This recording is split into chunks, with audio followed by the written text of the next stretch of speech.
Yeah.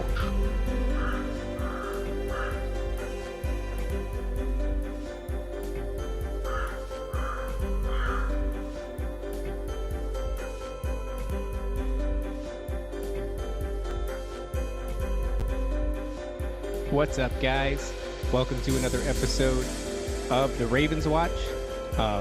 Before we get into it, let me mess with my mic arm. I have some business to go over. First off, Merry Christmas, everybody. I hope you had an awesome Christmas. New Year's right around the corner. I kind of did like a low-key thing. The wife and I just hung out with our son. It was just the three of us. Nice, calm.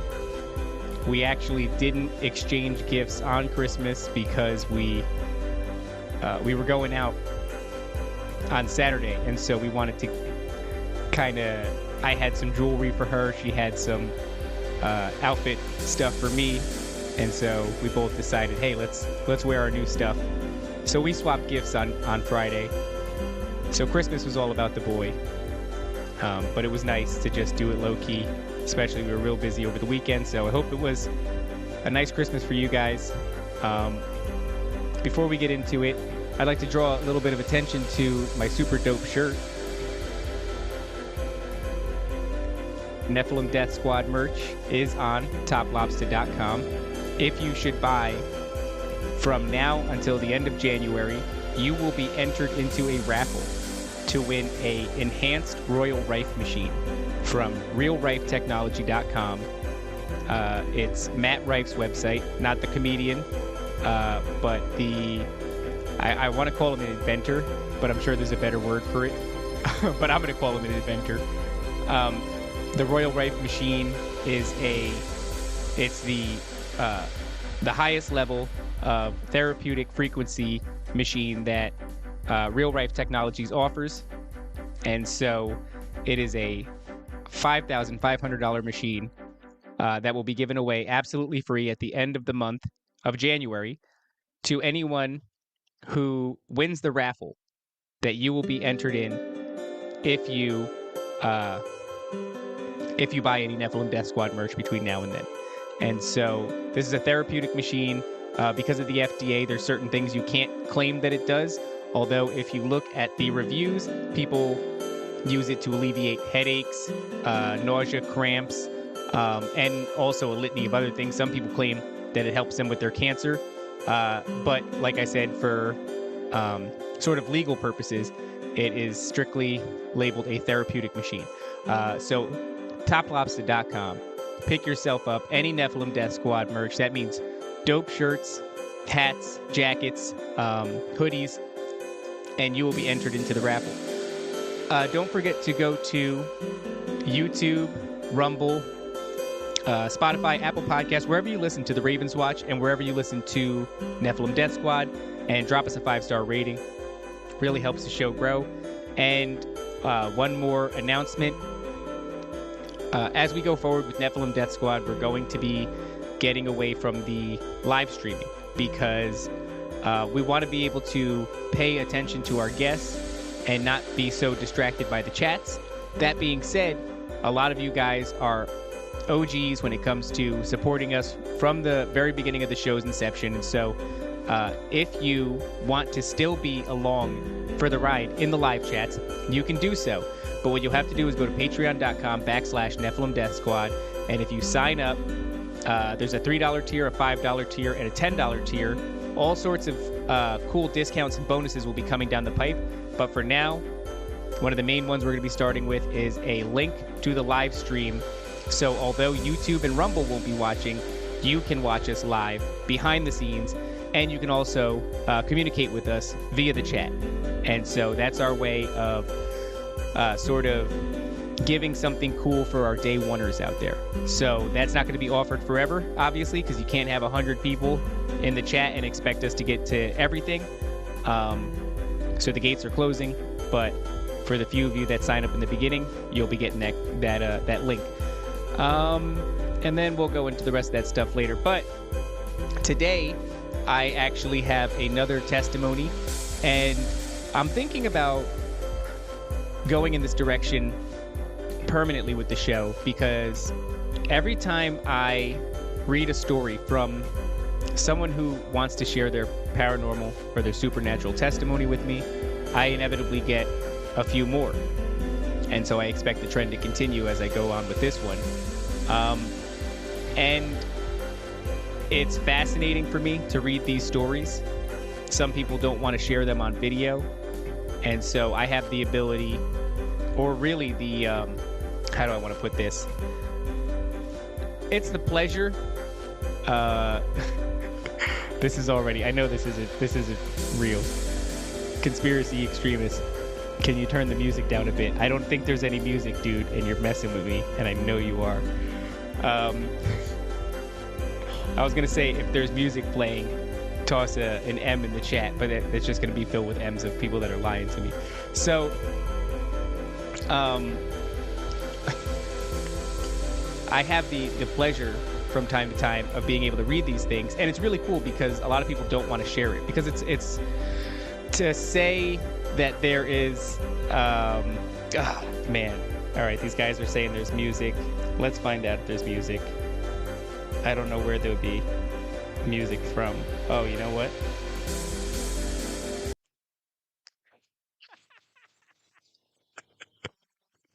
I should trust you guys. There was music. Unbelievable. Unbelievable. Oh, great. That's going to be the first. I'm sorry, guys. I just bought StreamYard and I'm trying to mess with all the functions and see what kind of stuff it could do. That's so lame. Oh, I was just doing it to acoustic music. Anyway, thank you guys. I should have listened to you. I just thought conspiracy extremists is he's one of those guys, and I thought he was screwing with me. Go check out his podcast though, Horseshoes and Hand Grenades.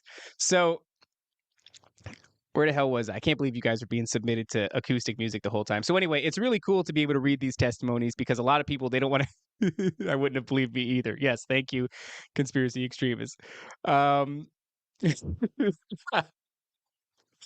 So, but it's really cool because some people are afraid to share the stories, and I understand what that's like because, as somebody who's had a bunch of paranormal experiences myself, it is very difficult to share them with people, or it used to be. Now I'm really good at it.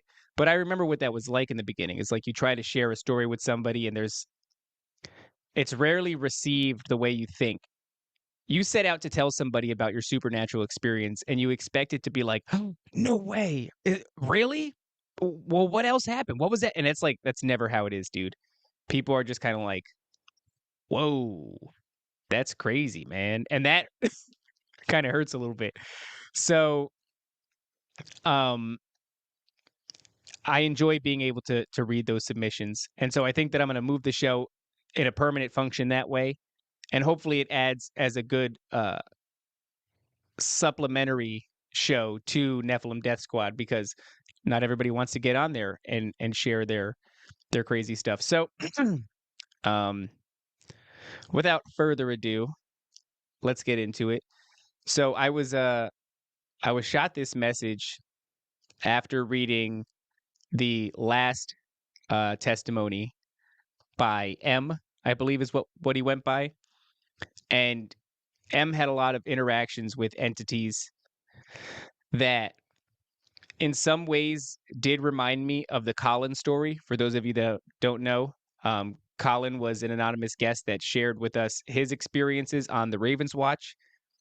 And to make a long story short, he was in contact with entities after going through a rough patch in his life and also experimenting with mushrooms, getting to the point where he was reliably contacting these entities.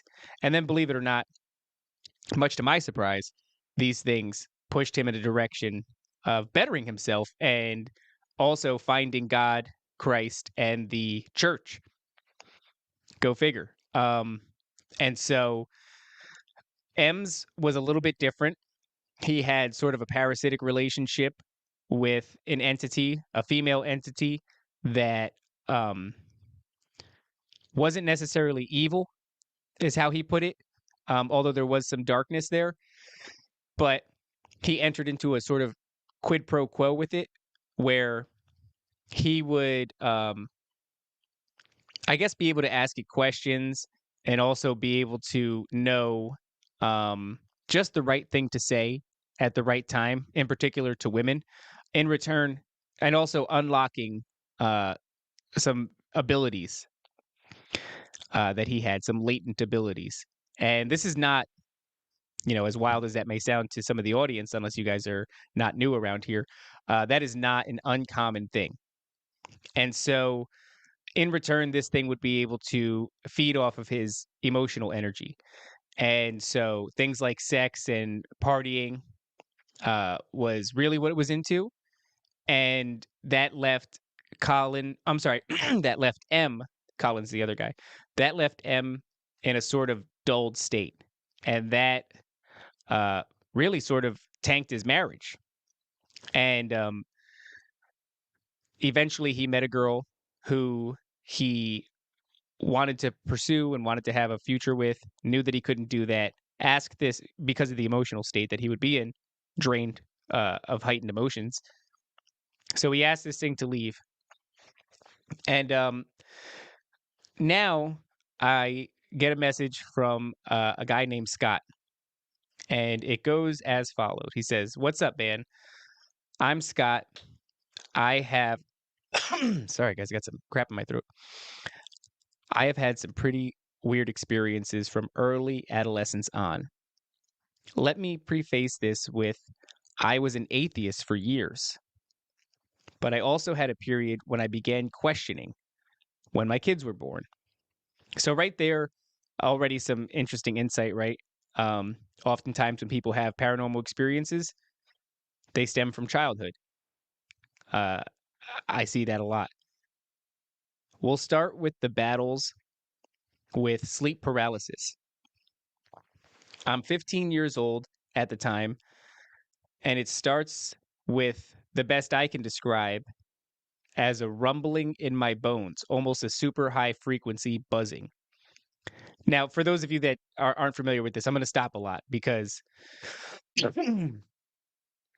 soon as I read something that is interesting to me, I have to kind of capture the thought before it leaves my brain. So, that frequency buzzing, I think what sparked Scott's memory, or at least desire to share this story with us, was hearing M's story about how when he tried to ask this thing for its name, it emitted sort of a frequency. The female entity that M was dealing with explained that he couldn't it couldn't be spoken, and so the closest thing that happened as far as a translation of name goes was a series of like buzzing vibrational frequencies felt in the bones. And for those of you who have had sleep paralysis, it is often accompanied with this overwhelming sensation of maybe being electrocuted, being vibrated, um, and I've had that experience myself, and I think there was a direct correlation with the feeling of being electrocuted or vibrated. Certainly, an intense buzzing felt throughout the body. Uh, Direct correlation with that and paralysis, which kind of makes me lean towards an electric sensation, just because electricity has a way of locking up your extremities or locking up your whole body, right? So if you get hit with a taser, boom, everything stiffens up. Um, so a rumbling in my bones, almost a super high frequency buzzing. Next thing I see a shadow figure with a top hat standing near my door. I don't know anything about how it stopped or any deep details on what I was thinking or to get it to stop. So he doesn't really remember how he got it to stop. And right there, again, this goes back to maybe some of the earliest episodes of the Ravens Watch. We're on episode number 26, I think. Um, I believe my very first episode was on the Hat Man. Maybe my fourth episode was on the Hat Man. And then there was another episode after that that was on the Hat Man. So a lot of people, when they have these episodes of sleep paralysis, they encounter various shadow people, but they can be sort of categorized. There's the short, like child size shadow people, um, the very tall and lanky shadow people, oftentimes they're like stupid tall, like they almost got to crouch to come in the door, or they're in the corner and they're hunched because the ceiling is obstructing them from standing fully erect. Uh, and then there is just normal humanoid looking shadow people. They're all humanoid, right? But I mean, much more proportioned like an average human. There's a hooded shadow figure, often with glowing eyes, seem to self illuminate. And then there is um, one that I am sort of fully enamored with, which is the Hat Man. And the Hat Man is a shadow entity that wears something reminiscent of a top hat, although that will vary. It won't always be a traditional top hat in the sense of like Abraham Lincoln, right? It'll vary in height, in other words, but always that style, sort of almost like a fedora, but with a much wider brim. I'm sure there's a conventional name for that hat. I don't know what the hell it is. And he often has, when it comes to the Hat Man, I've heard his garb described in two ways. Actually, let's call it three ways: a suit, an old timey duster coat, and a sort of cape or a cloak, not with a hood, but like one that drapes over the shoulders. Um, and we're going to draw attention here to the fact that Patches O'Houlihan has seen him. And Patches, I think you might be um, surprised. I certainly was when I first discovered how many people this is a regularly occurring phenomenon, even though his garb is one that is, I would say, more iconically Western. This is something that is seen all over the world. In fact, there is a video game from PlayStation 1 by a Japanese creator where he wanted to create an unconventional video gaming experience. And so what he did was, instead of having you start at point A, you get to point B, there's enemies and objectives and obstacles on the way, he decided to just have it be abstract. And what he did was he animated his dreams. And so you're in this room that doesn't make a lot of sense. It feels certainly very dreamlike. The way the levels transition one to the next, they make no sense, as a dream does. But one of the dreams, the Hat Man is there. And this is a Japanese video game creator. Um, if anybody's in the chat or in the audience, look that one up because it's kind of haunting. Okay, so let's go on here. Rumbling in my bones, boom, boom, boom, boom, boom. Next thing I see a shadow figure with a top hat standing near my door. He doesn't remember how it ended. After that, after that, I started digging deep into what the fuck was going on because my mom didn't know. Led me to read up on lore, especially or ESP. I'm sorry, thought that was shorthand. ESP, lucid dreaming, all kinds of shit. It was then that the conspiracy stuff started popping off to me too. And I just want to say to Scott, hell yeah, brother. That is exactly how I got into it as well. I heard stories from my grandmother. I heard stories from my stepdad's mother, and they were the same story: being paralyzed, entities visiting you, shadow people, and um, the Hat Man. And so I forget how I got there, but I remember asking questions about this phenomenon and finding out that other people in my family had seen it, and then taking to the internet and learning about all this paranormal activity, having experiences myself, seeing how they fit the bill, paralyzed, shadow entity, vibration. In my case, it was a very bright white light. Um, and then, so that leads into everything, dude. That leads into the paranormal and the supernatural, aliens, abductions, all this shit. And once you start going down that path, then all of a sudden occultism, boom, the door's kicked open on that. And I'm wondering why I'm seeing fucking satanic symbolism in music videos in Hollywood. And that was it. I was off to the races. That was 16, 17 years ago. So that's very cool, Scott, that ended up being the case for you as well. Um, oh, there we go. Boom. Definitely was a cloak. Thank you, sir. Um, Petra Tilling says, like the gunslinger. Yes, that's a great way of putting it. Like the gunslinger. You're talking about Dark Tower, right? From Stephen King. And that motherfucker knows some shit. He is in to the occultism. Okay, check out the Patches O'Houlihan says, check out the Haunted Cosmos episode about sleep paralysis. Two Christian dudes discussing the history and biblical connections. Yes, sir. Absolutely. That sounds very interesting, and I will check that out. And what's up to you, Optimistic Bear? Yes, there you go. The Dark Tower. Yeah.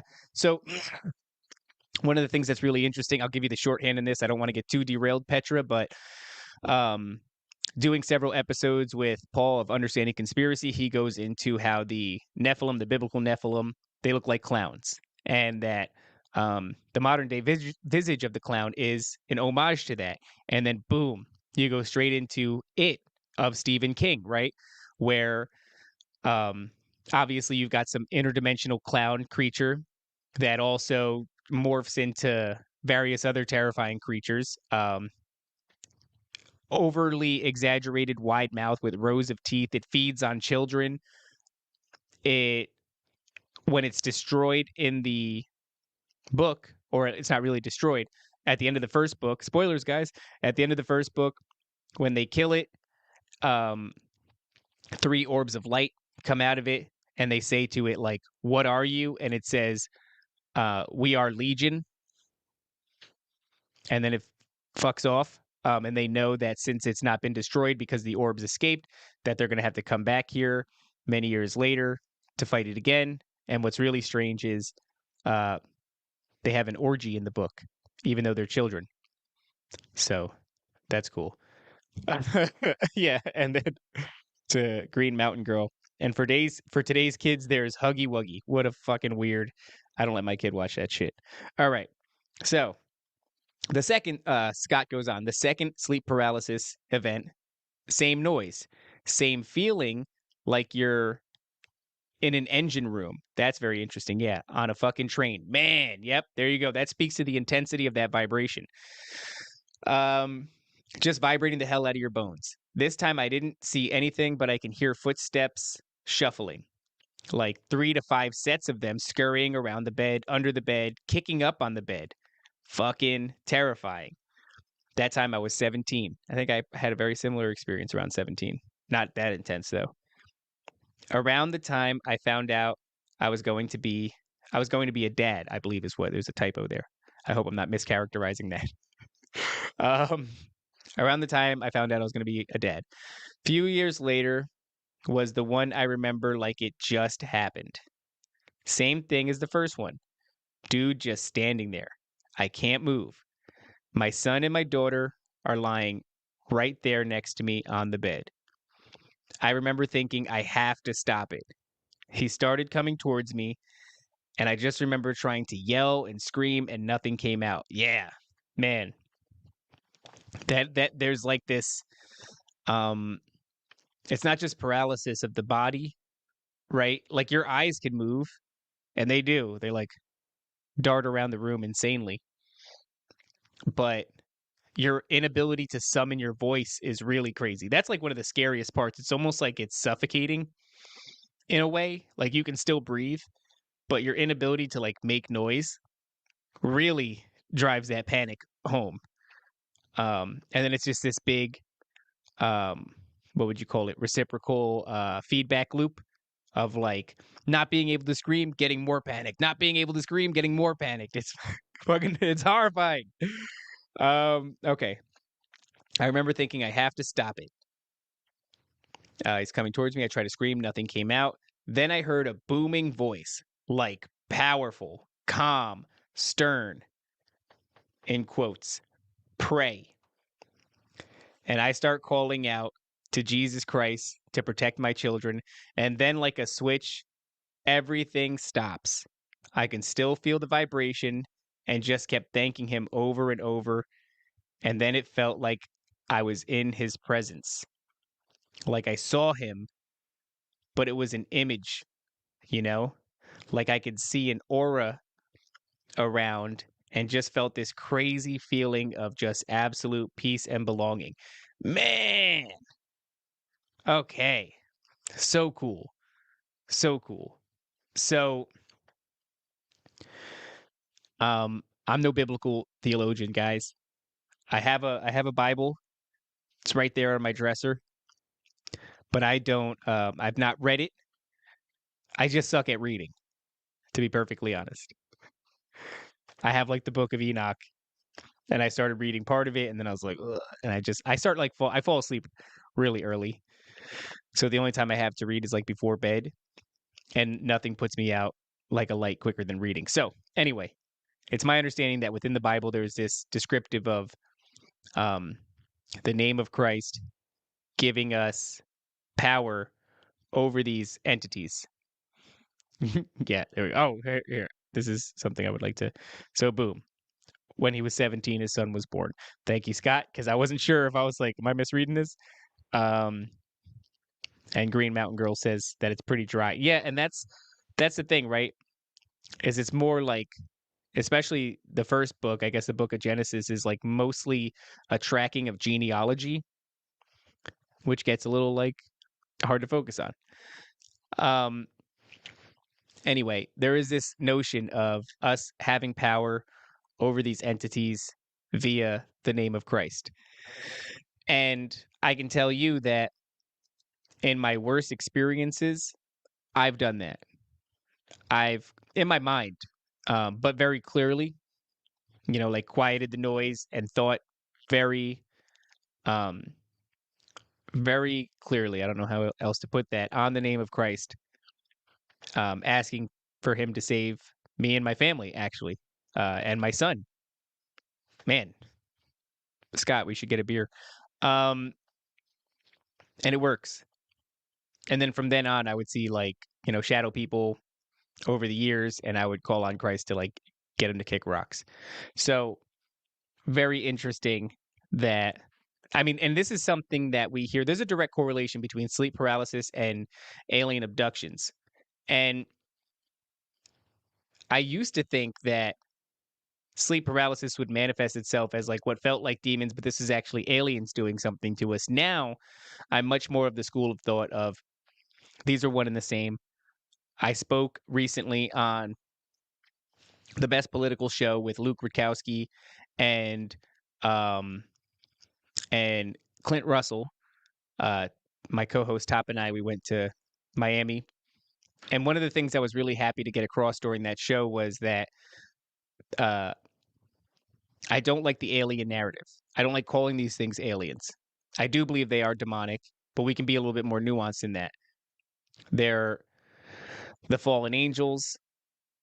They are the disembodied spirits of the Nephilim. Uh, these beings are also responsible for creating a slew of hybrids. I think that they're all part of the same big dark family. Where at the top of it, it's the fallen. So the fallen are amassing an army. And these are the entities that we end up oftentimes, especially in the very negative situations, coming into contact with. And what I was happy to get across on that show was the dangers of rebranding them as aliens. And what I mean by that is when NASA disbanded, I'm sorry, there you go. When Nazis disbanded and were taken to America in Operation Paperclip, we hid them in places like NASA, right? And when a pharmaceutical company or a corporation fucks over the people or kills people, oftentimes they will rebrand and come out under a different name and continue excuse me, continue doing the same shit. So with aliens, it's just a rebranding. It's meant to lower our guard when really these things are our ancient adversaries. And so there is a direct correlation between alien abductions and sleep paralysis, but they are one and the same. And so, couldn't tell you where the hell I was going with that anymore. So let's continue. Man, really cool though that you were able to call on the name of Christ to end that. Oh, that's exactly where I was going. Coincidentally, you can also call on the name of Christ to stop alien abductions. Go figure. So maybe there's a big key there that these are not alien abductions. These are entities that belong to, you know, the army that the fallen are amassing. So 7 months after that, I went through a divorce. Man, I'm sorry I keep stopping, Scott, but like this divorce thing keeps popping up. It's a very common theme. Um, he says nightmare situation all on its own. Went through another breakup 4 years later.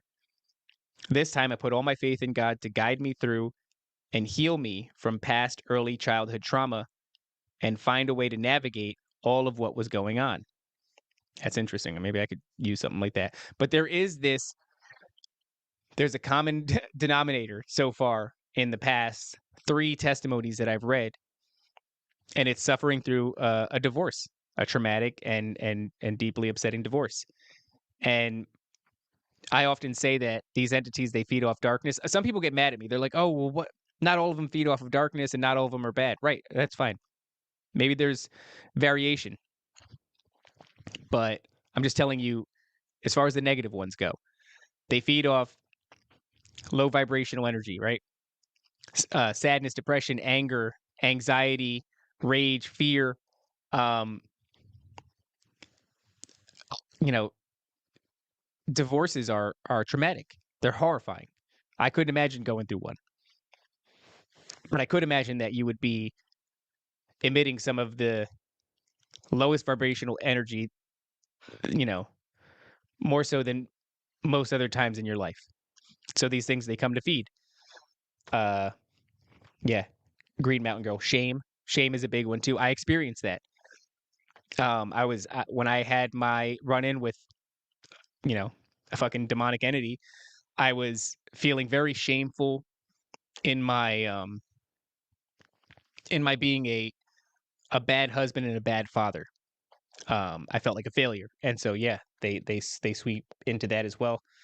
Let's go here to Optimistic Bear. Behold, I give unto you the power to tread on serpents and scorpions, all over. I'm sorry, and over all the power of the enemy, and nothing shall by any means hurt you. Luke 10:19. Man, I really fucked that up, huh, guys?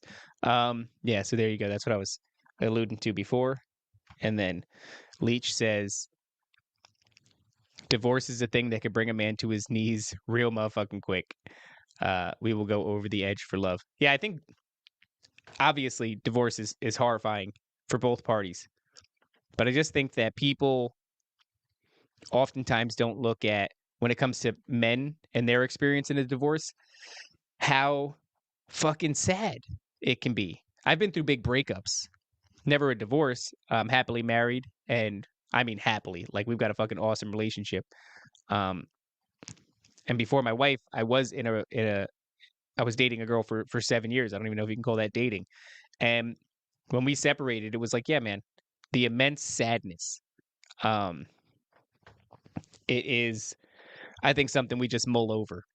We go like, yeah, it sucks. Um, for some reason, when you think about dudes and the way they feel in a divorce, it's often like, but what about the monetary side of things?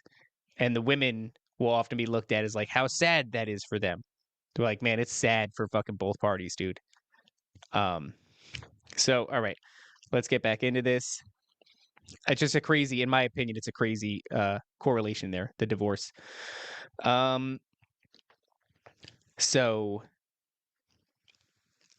uh, ask God to help guide him through his early childhood trauma, find a way to navigate all that was going on. I have read the Bible before, but never felt anything. I guess I wasn't reading it right then, or I was blinded. Then one night, I had a lucid dream or something that told me to start reading the book of Isaiah. have had a bunch of those types in the last year or so. Those types of dreams or whatever, lucid dreams, uh, biblical in meaning, but I don't know how to interpret any of them or if they have meaning to begin with. And then he said, "God bless, Christ is King, and much love to you guys." So I said, that was all very interesting. Uh, you were, I said promoted. I think I meant to say prompted. Sometimes I think spell check is out to make me look retarded. You were prompted to specifically read Isaiah. Did you find anything there that stood out to you? Have you come across the idea of the Hat Man? Because of course, as soon as I see that, I'm like, oh shit, dude, it's a Hat Man. Uh, and then I even said to him, I think I'm noticing a pattern in regards to divorce and its correlation with paranormal experiences. So Scott goes on to say, yeah, in the dream I was in a field and I came across a tower of stone as high as I could see and was ushered into the cellar of it by this man in a robe. Whoa. What the what is that even mean, man? That is like high level symbolism. I'm not equipped in this moment to try to pull it apart, even if I could. I'm no um, dream interpreter.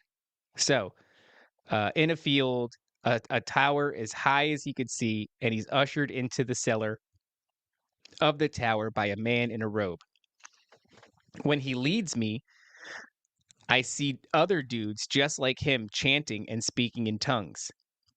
They were preparing a feast or something, and then I hear that calm, stern, booming voice that feels like it's shaking my bones.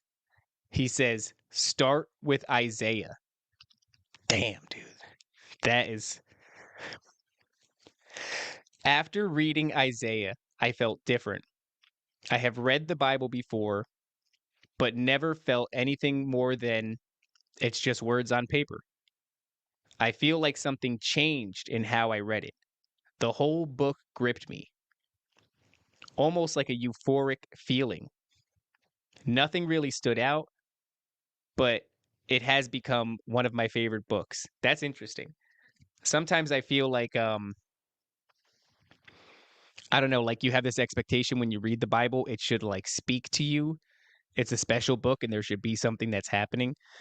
And I certainly don't let that hang me up and dismiss it. But like I don't have that feeling. When I was a kid, I did seek out like the book of Revelations to try to read it, but it's dense, dude.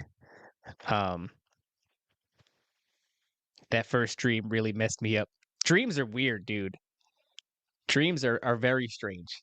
I've had um I don't all right, so I don't ever really get a big chance to talk about my dreams, so I think I'm going to take a second to do that. Um uh so I had a dream once when I was a kid that I was standing at the base of a ladder and my father was standing there crying, and I was in Florida even though I lived in New Jersey. This ladder was in the middle of a road in Florida going straight up into the clouds, and I was shiny, glowing, um kind of like maybe because I watched Hercules, the animated movie, and remember when they this is probably why. Remember when they took little baby Hercules and they gave him the drink and he's drinking it and all of a sudden his gold shimmer goes away and he's kind of like gray. Well, I have a gold shimmer and I'm climbing up this ladder and I go up into the clouds and then I don't know, I almost feel like it was another dream another time that I had that I came back down the ladder and I was like gray, like little baby Hercules when he drank the thing. And then I remember having another dream one time where I'm on a thin um uh I don't know, pipe, like a concrete pipe going through the sky, through the clouds, and I'm kind of walking on it. I don't really care if I fall left or right. I'm just having a good time. But behind me, there is this other person that is in like their I don't think they were like in their underwear, like tidy whities, and they're holding on to this concrete pipe the way you would wrap your arms and legs around it. And they're very afraid of falling. And they're so afraid that they're like paralyzed, caught on this pipe. And I look to them and I say, this is like super cryptic. Um, I go, We have to make a pact that we never forget where we came from. And then I fall off this pipe, like willingly. I open my arms, I fall off the pipe down to, through the clouds. And then there's a giant hole in the earth. I fall through that hole. And inside this hole, there's a cavern. And in the cavern, there is a tree with a trunk the circumference of like a city. And I'm like suspended in the air. And I see like a zoomed out. I'm like little tiny dude suspended in the air, and there's like all this gold glitter dust. Um, and so, yeah, and I'm suspended in the gold glitter dust that's coming off of the tree. And yeah, and then I wake up. But dreams are, and I've like your ability to remember a dream for the rest of your life is really strange. I remember dreams from when I was like 5, maybe even a little bit younger than that.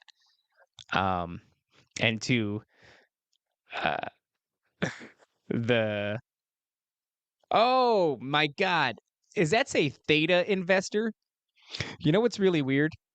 I love this dude. Theta. He said those are some nice bendy red bricks behind you. Theta Investor has been around since like day one of the show. Awesome dude. Thank you so much for supporting.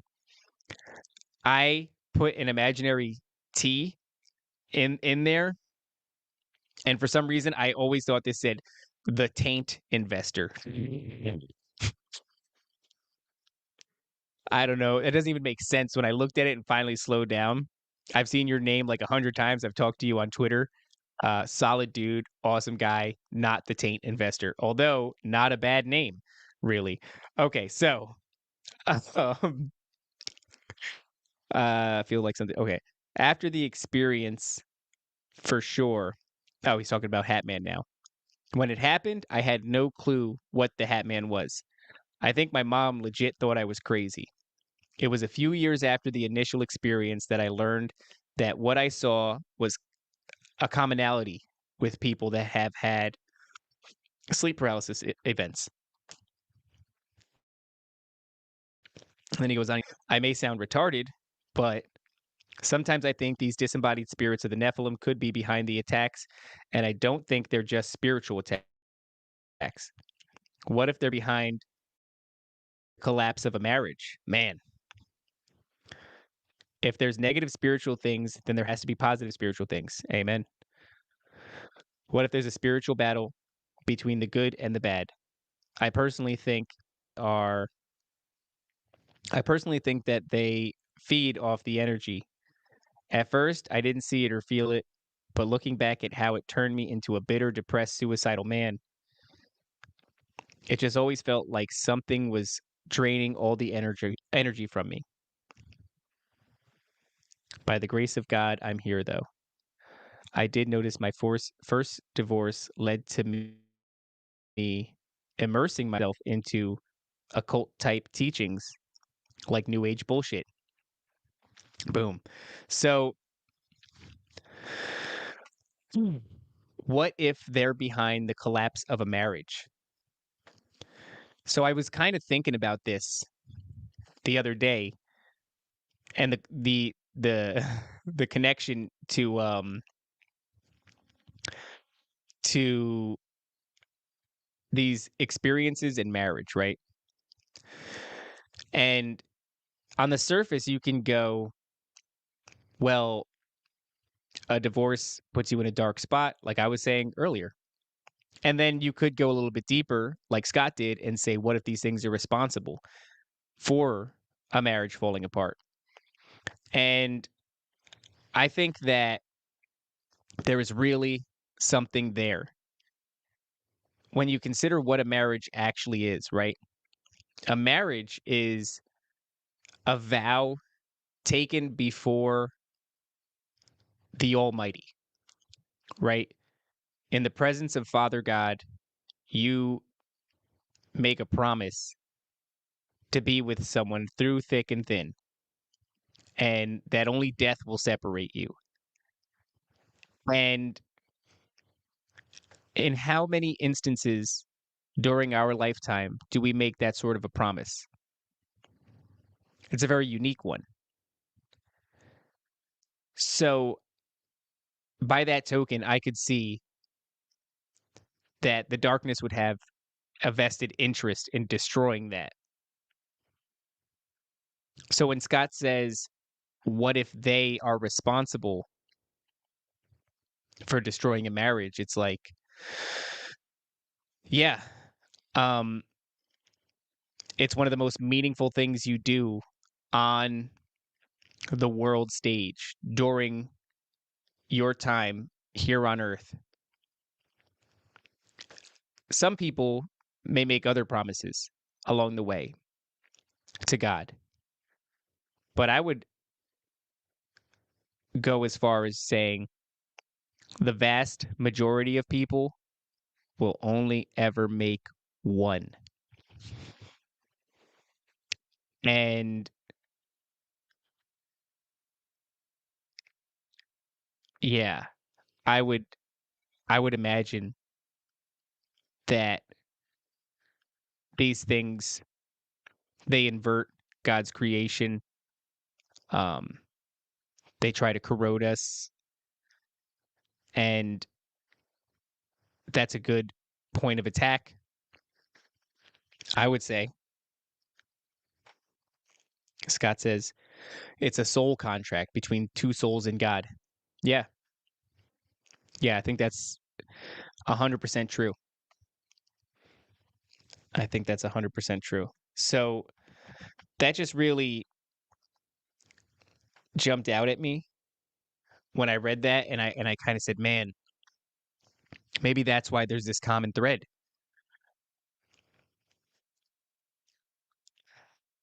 I don't know. It's just one of those things that kind of laid heavy on me after I read it. And then he even says that um, he thinks there may be spiritual or negative spiritual beings and positive ones, and I think that that's absolutely true.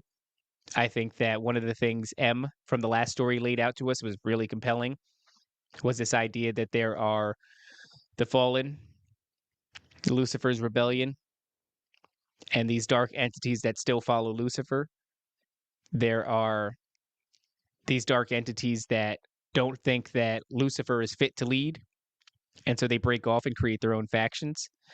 There are entities that immediately after the rebellion realized it was fucked and have been working ever since to get back into his graces. There are some who figured it out along the way. So M in the last episode laid out a pretty compelling idea for me, which was that the underworld is chaos, and there's all these different factions fighting one another, and there's varying degrees of good and evil involved in these factions. So I would say that to Scott's question, or really his ponderance as to whether or not there are good ones and bad ones, I would say yes.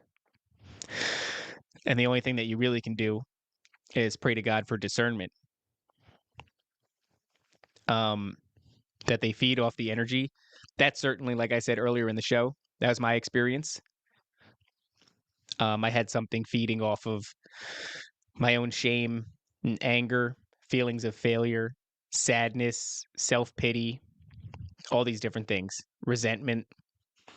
Something was eaten up real good off me until it finally, I think, gained enough power to sort of show itself, and which I'm grateful for.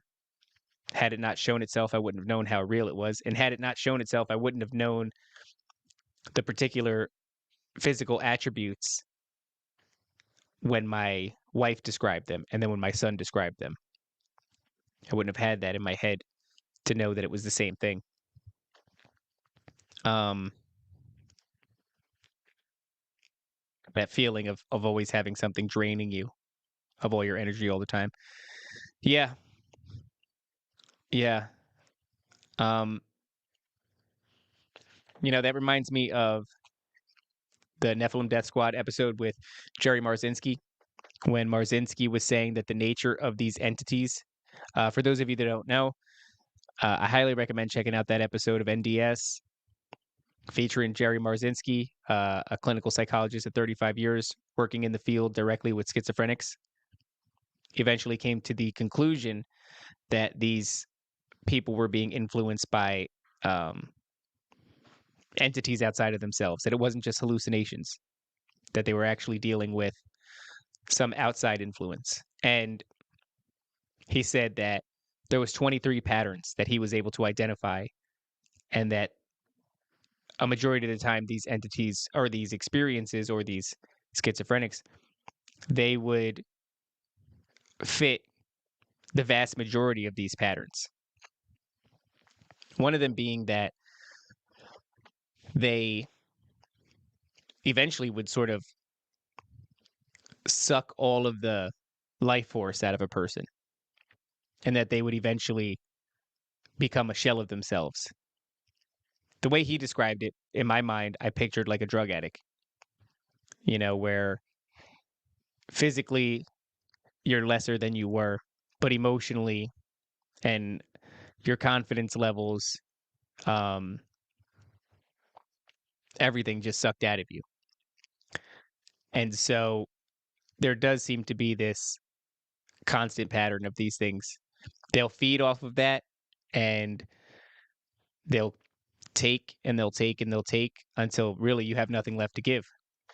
And then unfortunately for a lot of people, at the end of that line is suicide. So thank God that wasn't the case um, for Scott. But it's strange, man. From my point of view, reading these stories, seeing these correlations, I live in a world that's very much spiritual. And when I say that, I don't mean that I've got like crystals and that I'm aligning my chakras. Not at all, actually. What I mean is that to me, it's not even a thought as to whether or not these things are happening. I've just seen, so you have to understand, it's all anecdotal, although I don't like that word. But I guess in the sense of like it's not tangible and provable. But and I'm no Dr. Marzinski, but when I see patterns lining up one after the other, from one person's story to another person's story, it becomes very ineffective for me in forming hypotheses to deal with the idea that this is not even happening at all. You know what I mean? Like I'm trying to figure out what all this means, and I probably never will, but I do think that I get to some very interesting places through this process. I wouldn't get there if I had this constant block of like, this isn't even real. You know what I mean? You're looking at a pile of patterns that's immense, gets bigger all the time. I'm sure from this episode, I'll receive a few more stories, and um, and I'm sure there's going to be a few more patterns that line up with previous stories. I mean, not for nothing, guys. The last 3 stories, you have this one. Go back and listen to the last episode of the Ravens Watch with M, and you'll find an incredible amount of correlation. And then go listen to the episode of Nephilim Death Squad featuring Colin, and you'll find an incredible amount of correlation. And then maybe go ahead again and listen to Dr. Jerry Marzinski's appearance, and maybe you two will get to a place where to say coincidence or to entertain the idea that this isn't happening to these people won't do you any good. It just doesn't. It doesn't fit. That becomes a stretch. You know how you hear a paranormal story and you go, well, that's a stretch. At this point in the game where I am, to look and say, this isn't happening to these people, that's a stretch. Because the nothing that's happening to these people fits the bill of the nothing that's happening to, a bunch of other people. And this isn't just my show or just Nephilim Death Squad. This is across. I mean, I just told you guys in the beginning of this episode that I was floored with how many people I discovered had seen the Hat Man. Go look it up. Thousands. Thousands of people have seen this fucking dude in a duster coat or a cloak, like the gunslinger um, that someone in the chat mentioned earlier from the Dark Tower series, the Stephen King book. Uh, Thousands of people all over the world. I gave you an anecdotal story of a guy from Japan putting it in one of his video games when all the levels were modeled after his dreams. So the guy's telling you that he's having that. Yeah. Leech Troll says, what are the chances that all these people are having such similar personal experiences with the same sort of paranormal event? It's certainly not chance, in my opinion. It just doesn't make sense. Chance feels like much more of a stretch than just recognizing patterns. Green Mountain Girl, I did a rotation at an old psych hospital in nursing school. I wasn't even awake at that point, but I could still feel an oppressive presence there. Very interesting, right? It's like, that's a great example of it doesn't matter um, what you believe. You can still go to this place and you can still feel that presence. And I think we all know what that's like. When an energy changes in a room, some people have a gut feeling when something bad's about to happen. And its intangibleness makes it something that we don't pursue or take seriously. Or maybe if we do take it seriously, we don't talk about it beyond the event because what's there to talk about? It came and it's gone and it's a quick story. But I've gotten to the point in all of this where I'm very comfortable saying that this is all spiritual warfare, that something is happening, and some people are more sensitive to it. And I don't think you're meant to ignore it. Kind of that notion like, oh, if you ignore it, then it goes away. I don't know if that's a good move. It feels like it's as important, if not more important, than the physical reality that we live in. And it's part of the physical reality we live in. We just haven't developed, the measurements for describing it, or not describing it, but um, testing it and proving it out. Maybe one day we will. Sometimes we get into this idea, Top and I, that these entities, they've been pushing us in a certain direction since the dawn of time. It's been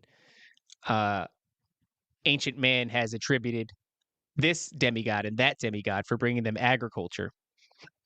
This demigod and that demigod for fire. And it almost seems like something's been pushing us slowly along to make us advance at a more rapid pace. And then you get to modern day, and it's like with the Roswell crash or these deals, right, that the government has where they're trading people. This is something I talked about on Rudkowski and Clint Russell's show. I believe I talked about it there. Was this idea that they are trading people for technology. And it's all been, we're trading people. We're giving them the pass. Take as many people as you want. But teach us how to open portals. That's why CERN is fucking up the timeline continuum. That's why there's all this high strangeness, paranormal entities being spotted around military bases. Because underground, these military bases are doing something weird with technology and they're letting them in. And I just said we don't have the tools right now to measure these things. Maybe we're going to skip right over that part and we're just going to get to the fucking, we now have the tools to bring them into this realm. I don't know. It's just something that I think about a lot. Anyway, thank you, Scott, for submitting that testimony. A really awesome story. I'm glad that you shared it. I'm really glad that I was able to read it. And if you guys are out there and you don't want to, well, let's start with if you do want to speak, we would happily have you on Nephilim Death Squad. Colin was on there anonymously. He went by a different name. He didn't use a picture. If you guys are interested, you're hearing this and you want to share the story, I offer you that. If speaking isn't your thing, then I offer you the Ravens Watch. Submit your story, and I'll read it on air. You could just DM me at David L. Corbo on Twitter, or you can email me the story at theravenswatch777 at gmail.com. But this is all very interesting to me. I look forward to every submission. I'm actually really enjoying this. It kind of just gets the gears going. And also, don't forget, guys, go to toplobster.com. Get yourself some super dope Nephilim Death Squad merch. I won't get into the details, but you can go to heavensharvest.com for prep food, water filtration devices, as well as heirloom seeds. Use promo code Nephilim there for 5% off. You can go to purgesuddenly.com and get yourself some parasite cleanse, which I think is actually probably much more important than we give credence to in Western culture. I know in places in Europe, they do parasite cleanses pretty regularly. You can go there and use promo code Nephilim for 10% off. You can go to Nadeau Shave Co. That's NADEAU shaveco.com to pick yourself up a pack of old-timey razors, stainless steel blades, double-bladed, one on each side. And it's actually a single blade razor. And what he doesn't know is he gave me a pack of 100 razors, and I'm never going to fucking use all those razors, guys. I got razors for like a year. I don't know how he thinks he's going to, but take advantage of him and his poor sales tactics. Go and get yourself a pack of 100 razors and seriously not need razors again for like a year. And also, don't forget that when you purchase any Nephilim Death Squad gear, you're tossed into that raffle, and you could win yourself an enhanced Royal Rife machine that is a therapeutic frequency machine that people swear by when it comes to treating all types of ailments. And one of the more common ones that I hear is actually headaches, that they go away pretty quickly with this. So head over to realrifetechnology.com. You could use promo code Nephilim there as well. I'm not sure what percentage that gets you off. I got to talk to Matt. I forgot about that one. All right, guys. So don't forget, like and subscribe. Leave a 5-star rating. This all helps the show to grow. And if you're looking for a way to really contribute, head over to patreon.com/Nephilim Death Squad. And there's 3 different tiers, a $3, a $5, and a $10. And that's going to get you guys access to those exclusive chats that we're closing the door on. All right, that's it. Thank you guys so much for watching. Scott, thank you for sharing. And until next time, guys, peace.